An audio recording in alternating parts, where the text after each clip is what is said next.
Senhores telespectadores, este programa dos Horizontes da Memória realmente procura mostrar a nossa terra. Andamos aí de norte para sul, mostrar as regiões menos conhecidas, procura mostrar também a verdadeira maneira de ser do povo português, mas é claro, toda a gente vê, o essencial no programa é contar a história de Portugal.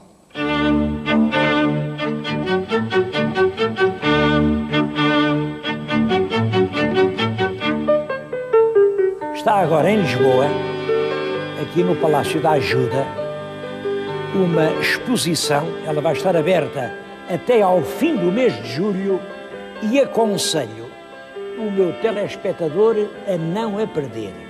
É uma lição de história muito importante, uma lição de história sobre um dos períodos mais difíceis, mais intrincados da história nacional. A exposição chama-se Dom João VI. Bom, é um nome que não atrai muito as pessoas, porque o Dom João VI está ali na minha frente, como veem. Ele era gordo, ele era feio, ele não foi assim um monarca glorioso, de espada na mão, nada disso.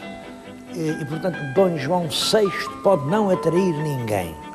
Bom, mas Dom João VI quer dizer as grandes mudanças. Esta é a exposição das grandes mudanças que fizeram aparecer o Portugal dos nossos dias. E para entender o país que nós agora somos, é indispensável vir a esta exposição. Eu vou fazer-lhes uma pequena visita guiada em que vos peço que me acompanhem. A história começa por aqui. Dom João VI nasce no ano de 1767. Eu ligo muita importância às datas, porque, reparem, 1767 é 22 anos antes de uma das datas mais importantes da história da Europa, 1789. 1789 é o ano da Revolução Francesa. A Revolução Francesa mudou completamente o mundo. Bom, e foi a Revolução Francesa que fez da vida deste príncipe uma tragédia. Ele era filho da rainha Dona Maria I, e todos sabem que a Dona Maria I é a filha do Dom José. O Dom José é o grande rei absoluto, o rei cuja vontade ninguém discute. Bom, é claro que quem governava não era o Dom José, era o Marquês de Pombal. E o Marquês de Pombal, como o rei não tinha filhos, não teve nenhum filho varão, tinha esta menina, e com quem é que a menina havia de casar? Na corte de Espanha, na corte da Áustria, na corte da França, cada diplomata disse a sua, andou-se ali naquela... Com quem é que a pequena há de casar? Bom, e é aí que começa o drama. Acabaram por casar a pequena em Portugal, com um tio já um bocado velhote, está aqui. Bom, a diferença de idades era 18 anos. Mas 18 anos, reparem, se ela tinha 18, ele tinha 36, não é? Ele era irmão do pai dela. Ele, o rei, era Dom José, este é o Dom Pedro. Era um homem pesado, dizia-se que não era assim muito inteligente, até tinha uma alcunha. Chamavam-lhe o Capacidónio. Capacidónio porquê? Como era irmão do rei, estava toda a gente a meter cunhas. O nosso país foi sempre país das cunhas. Quem conhece uma pessoa importante mete uma cunha. Bom, e ele, coitado, escrevia mal, escrevia com dificuldade, tinha-lhe a cunha e não dizia nunca que não a ninguém. Com certeza. Então pegava na caneta e dizia, então como é o Manela, é o João? E ele escrevia por baixo, é capaz e idóneo. Portanto, capaz de exercer as funções que pretende e idóneo para o lugar. só que ele não distinguia as palavras e punha capaz e idóneo, e isto lido dá capacidónio. Bom, este é o capacidónio. Vejam esta rapariga, filha de um rei, o rei Dom José, um rei cheio de dinheiro, vão casá-la com este homem que, compara com ela, era um velhote, tio dela, pouco brilhante. Mesmo assim, tiveram 3 filhos. Eu disse 3 filhos, porque realmente foram 3 os que chegaram a adultos, porque houve outros 3 que morreram pequeninos. Bom, os 3 que se criaram, há uma que não está aqui, é a Dona Mariana Vitória, que casou com um príncipe espanhol, mas para nós os mais importantes são realmente este, é o mais velho, é o Dom José, aquele é o que veio a ser rei, Dom João, o Dom João VI. Bom, também há aqui 2 senhoras, como veem, é que são as esposas deles. Dom José casou com a princesa Dona Maria Benedita, que era tia dele. É uma princesa notável, nós chamamos-lhe a princesa de Runa, porque foi ela quem criou o asilo militar de Runa, aquela casa onde se ajudam os antigos militares, porque toda a gente dizia, os heróis andam na guerra e tal, mas é claro, quando voltavam de lá, velhos, às vezes estropiados, ninguém mais queria saber deles.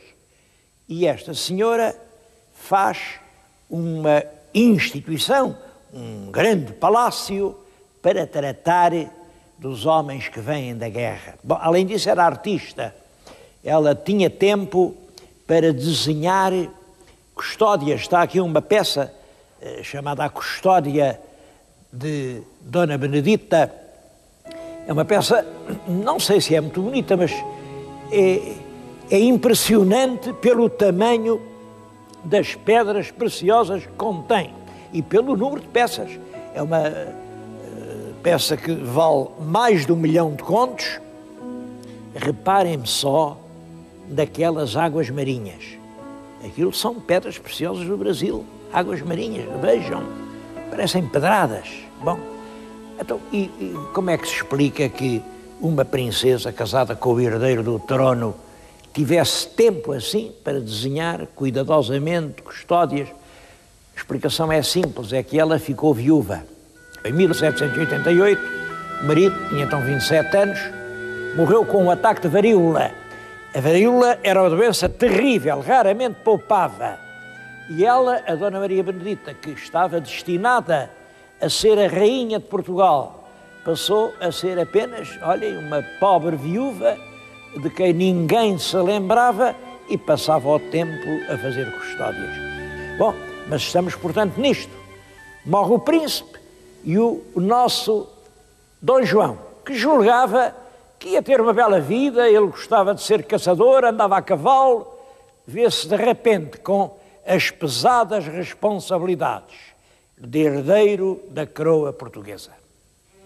Ele tinha casado com uma princesa espanhola, há até aí umas figuras muito bonitas das festas do casamento.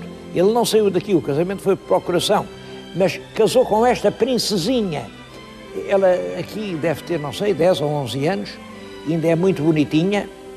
Depois ficou tão feia que até faz impressão olhar para ela. Feia e má. Esta é que é a tal Carlota Joaquina.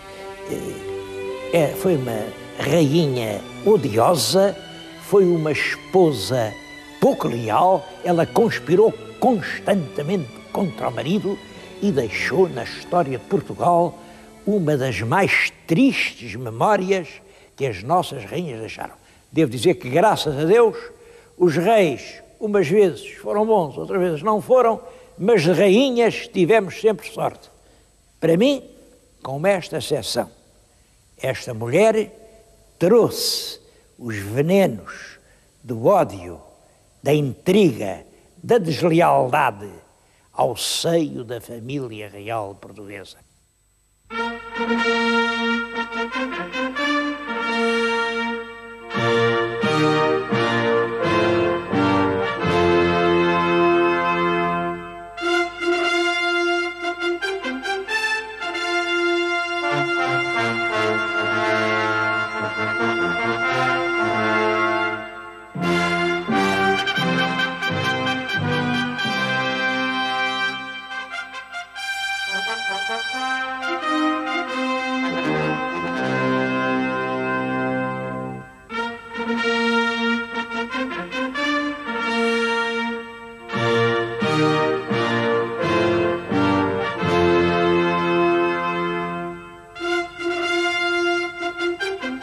Bom, com a morte do irmão, Dom João vê-se inesperadamente herdeiro do trono português.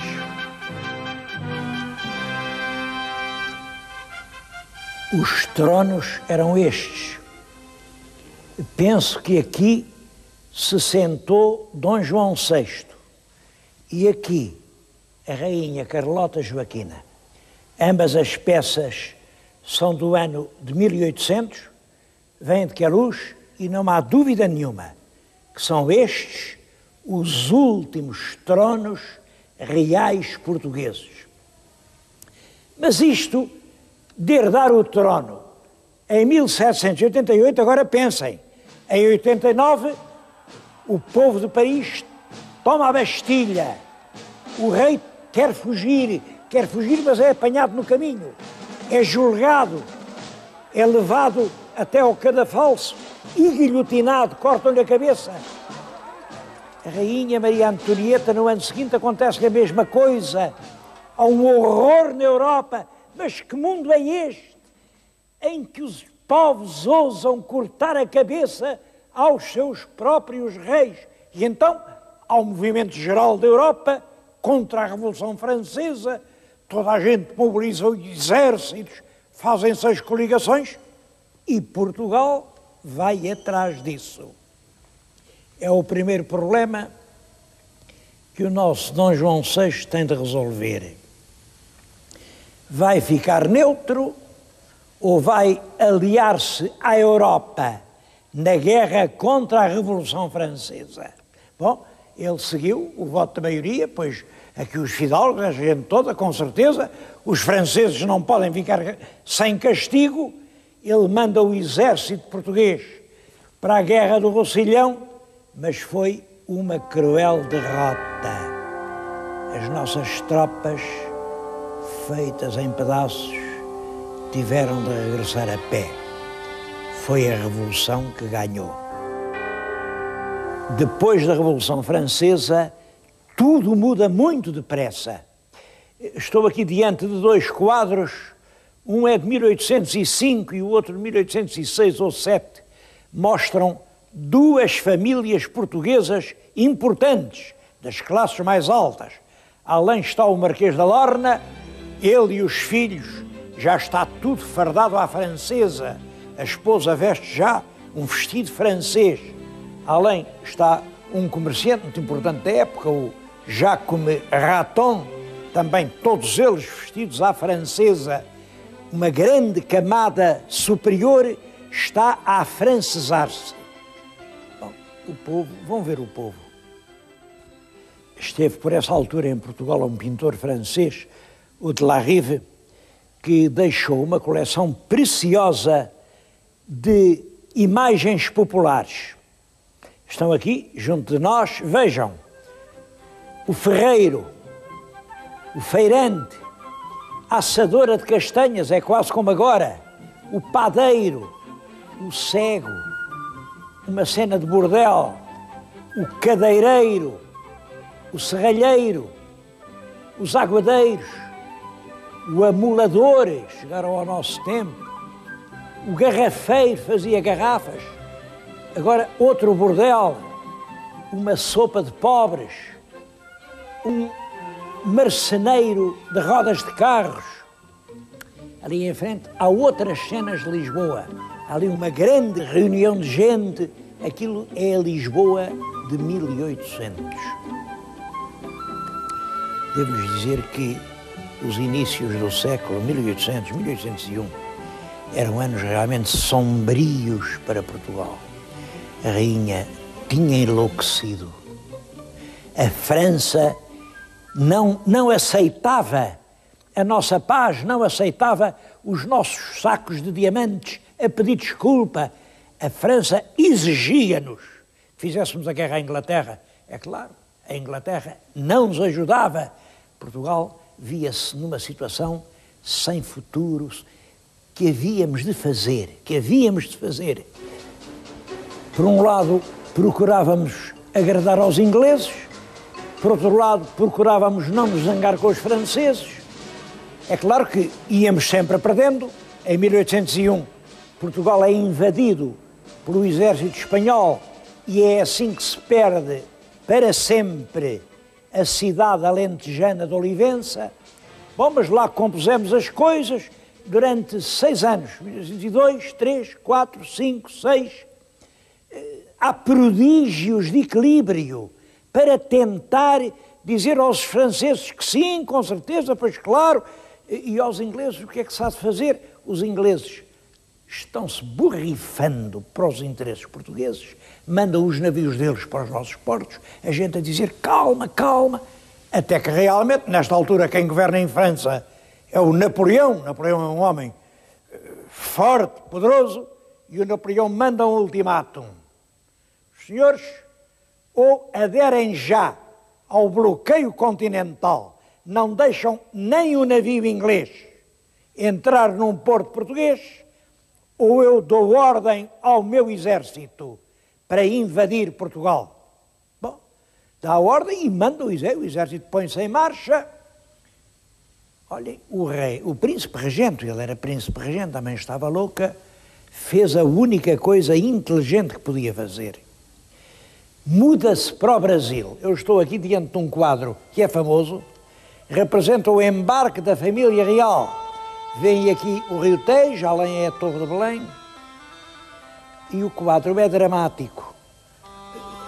O povo que chora, esta figura é o príncipe regente, é o futuro Dom João VI, está muito comovido.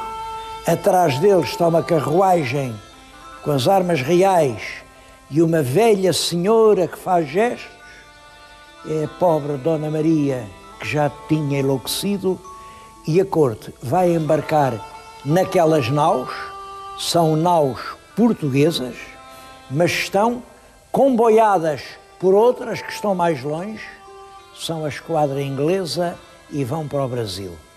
Isto acontece em 1807. A sede da monarquia portuguesa vai residir no Brasil desde 1807 até 1821. A partir desse momento, a história portuguesa vai escrever-se em 2 cenários completamente diferentes. Um é aquele cenário fascinante da cidade maravilhosa. É a Baía do Rio de Janeiro. Eu não sei se o meu telespectador já foi ao Rio de Janeiro. Eu já lá vivi. E de então para cá, não consegui desconvencer-me disto. É a mais linda cidade do mundo. Imaginem o nosso príncipe a viver ali, rodeado de amigos, bons portugueses, um clima magnífico, um ar que parece belo de gente, é sempre uma temperatura morna, que maravilha. Entretanto, a velha mãe morreu. Ela morreu em 1816. 2 anos depois, ele foi solenemente proclamado rei de Portugal, rei do Reino Unido de Portugal e Brasil.